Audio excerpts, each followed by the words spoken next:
Everyone, welcome you all on my YouTube channel Tesla Tutorial. Dear learners, in this video we will discuss about rainbow and cause of formation of rainbow. So अगर हम primarily rainbow की बात करें, just by seeing the rainbow, अगर हम rainbow को define करना चाहें तो हम simply कह सकते हैं कि rainbow is a multicolored circular arc in which red is at the top and violet is at the bottom, seen during a rainy day. However, if we talk about general definition of the rainbow, then we can say the rainbow is one of the most beautiful natural phenomena caused by reflection, refraction and dispersion of light by hanging water droplets in the atmosphere, resulting a spectrum of white light in the sky called rainbow. अगर हम इस definition को ध्यान से समझें rainbow के definition की, तो हमें यहाँ से पता चलता है कि रेनबो के फॉर्मेशन के लिए जो दो मोस्ट इम्पॉर्टेंट थिंग्स हैं वो है presence of white light and presence of hanging टिनी water droplets in the atmosphere. इसके अलावा एक और इम्पॉर्टेंट फैक्ट है, रेनबो को देखने के लिए हमेशा सन का back side of the observer होना ज़रूरी है।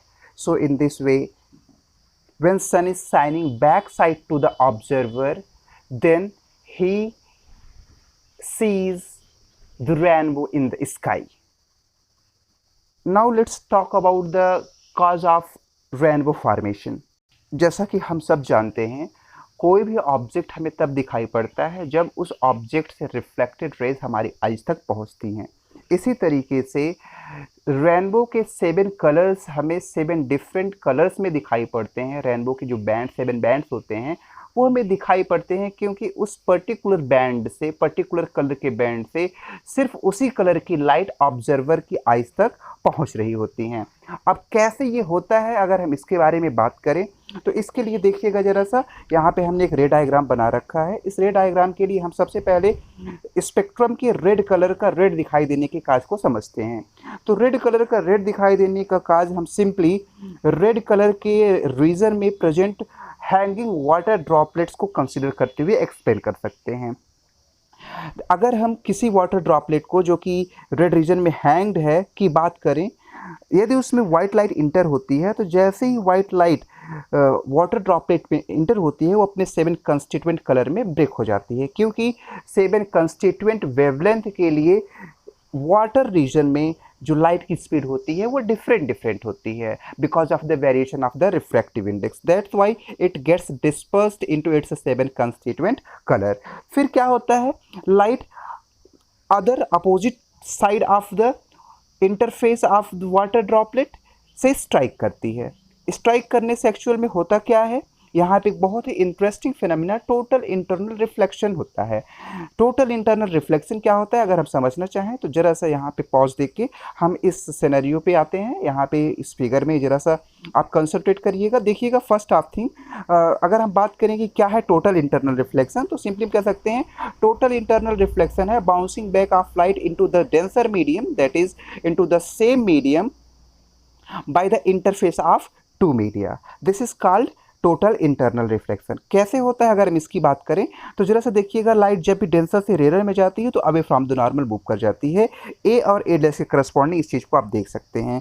और यहाँ पे बी और सी रेज को हमने कंसिडर किया है आपको ये दिखाने के लिए, जैसे हम angle of incidence in the denser medium increase करते जा रहे हैं, angle of refraction in the rare medium भी इंक्रीज करता जा रहा है। तो इस तरीके से continuous increment of the angle of incidence in the denser medium, अगर हम ऐसा करते जाएं लगातार तो ऑब्वियस सी बात है हमें एक ऐसा certain angle of incidence in the denser medium में मिल जाएगा जिसकी करस्पॉन्डिंग एंगल ऑफ रिफ्रैक्शन इतना ज़्यादा हो जाएगा कि लाइट सेकेंड मीडियम में ना इंटर करके जिस medium that is denser medium से आएगी और उसी मीडियम में बाउंस बैक हो जाएगी। तो इस एंगल की करस्पॉन्डिंग ये जो फिनोमेना हो रहा है, हम इसको इसको हम कहते हैं टोटल इंटरनल रिफ्लेक्शन। तो यहाँ पे भी कुछ ऐसा ही फिनोमेना, ऐसा ही कुछ हो रहा है। लाइट देखिएगा, अगर इस इंटरफेस की बात करें तो इस इंटरफेस की लाइट इस इंटरफेस को अगर लीव करके जाएगी तो एयर में जाएगी, जबकि है पहले कहाँ पे, डेंसर में। तो लाइट डेंसर से रेयर में जा रही है, लेकिन डेंसर से रेयर में जाते वक्त अगर कुछ ऐसी कंडीशन क्रिएट हो जाए कि यहाँ पे जो एंगल ऑफ इंसिडेंस है इस इंटरफेस के लिए, वो एंगल ऑफ इंसिडेंस इस इंटरफेस के लिए decided certain value of angle of incidence से ज़्यादा हो, उस केस में ये लाइट बाउंस बैक हो जाती है, मीन्स रिफ्लेक्ट बैक हो जाती है वाटर में। तो इस तरीके से अदर फेज पे जब फिर वाटर ड्रॉपलेट के ये लाइट स्ट्राइक करती है तो वहाँ यहाँ भी ये प्रोबेबिलिटी होती है, यहाँ पे भी ये पॉसिबिलिटी होती है कि यहाँ भी इस इंटरफेस पे भी लाइट रिफ्लेक्ट बैक हो जाए, टोटल इंटरनल रिफ्लेक्शन यहाँ पे भी हो जाए। और होता भी है अगर इस इंटरफेस के लिए भी angle of incidence certain value से ज़्यादा हो। लेकिन अगर ऐसा नहीं हो रहा है, angle of incidence certain value से ज़्यादा नहीं है, उस केस में इस इंटरफेस पे लाइट रिफ्रैक्ट होती है। और लाइट रिफ्रैक्ट कुछ इस तरीके से होती है कि red wavelength of light he observer तक पहुंच पाती है, क्योंकि अदर 7 कलर्स के लिए यहाँ पे जो एंगल क्रिएट होता है इंटरफेस पे, that angle is greater. So because of the greater angle for the remaining 6 colors, the only red color reaches to the eyes of the observer. That's why red region से जो water droplets hanged हैं वो simply red light को ही observer की आई तक पहुंचाते हैं। इसी तरीके से अगर हम अदर 7 कलर्स की बात कर सकते हैं, रिमेनिंग 6 कलर्स की बात कर सकते हैं, तो रिमेनिंग 6 ना करके अगर हम सिर्फ वायलेट की बात करें, चूँकि सेम थियरी है, तो वायलेट के लिए भी वही सेम फिनोमेना होता है। वेरी फर्स्ट इंटरफेस में लाइट डिस्पर्स रिफ्रैक्ट दोनों होती है, सेकेंड इंटरफेस पे लाइट टोटल इंटरली रिफ्लेक्ट होती है, और फिर इस सरफेस पे रिफ्रैक्ट होके ऑब्जर्वर तक पहुंचती है। और इस केस में, इस सिचुएशन में फिर से रिफ्रैक्शन इस सरफेस के करस्पॉन्डिंग, इस इंटरफेस के करस्पॉन्डिंग रिफ्रैक्शन कुछ ऐसा होता है कि इस टिनी वाटर ड्रॉपलेट से जो रेज पहुंचती हैं या जो वेवलेंथ पहुंचती है ऑब्जर्वर तक, वो वायलेट होती है, और अदर 6 कलर्स आइज तक नहीं पहुंचती हैं because of the different physical conditions. So इस तरीके से अगर हम देखें तो different 7 regions of rainbow, only 7 different and discrete wavelength of light reaches to an observer on the earth. In this way he sees 7 different bands of the white light in the sky and calling that band of 7 different color as rainbow. एक चीज़ मैंने आपसे कहा कि यहाँ पे light फिर से once again totally internally reflect हो सकती है।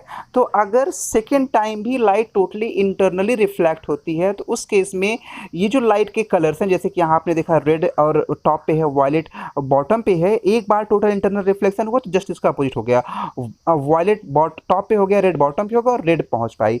फिर से अगर यहाँ पे टोटल इंटरनल रिफ्लेक्शन होता है तो जस्ट इसका अपोजिट फिनोमेना होता है, फिर से रेड टॉप पे हो जाता है, वायलेट बॉटम पे हो जाता है, और फिर रेड डिसअपीयर हो जाता है और वायलेट हमें पहुंचता है, हमारी आइज तक या ऑब्जर्वर की आइज तक पहुंचता है।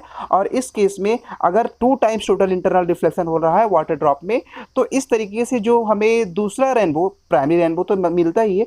अब ऐसा नहीं है कि टोटल लाइट की इंटेंसिटी जो है यहाँ से बाउंस मीन्स रिफ्रैक्ट हो जाएगी या फिर रिफ्लेक्ट हो जाएगी, कुछ ना कुछ पार्ट यहाँ से रिफ्रैक्ट होगा, कुछ पार्ट रिफ्लेक्ट होगा।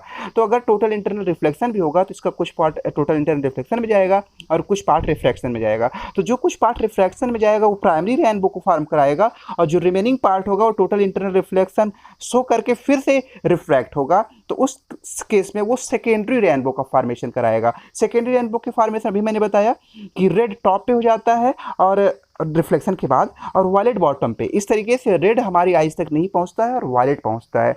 तो अगर हम बात करें सेकेंडरी रेनबो में, तो सेकेंडरी रेनबो में जो कलर का पैटर्न होता है वो प्राइमरी रेनबो के कलर के पैटर्न का जस्ट अपोजिट होता है, मतलब वायलेट टॉप पे होता है, रेड बॉटम पे होता है, क्योंकि रिफ्लेक्शन के बाद रेड टॉप पे वायलेट बॉटम पे हो जाता है, और इस तरीके से बॉटम का वायलेट वेवलेंथ ही ऑब्जर्वर तक पहुंच पाता है, रेड वेवलेंथ डिसअपीयर हो जाता है because of the different physical conditions as well angle of refraction at that interface.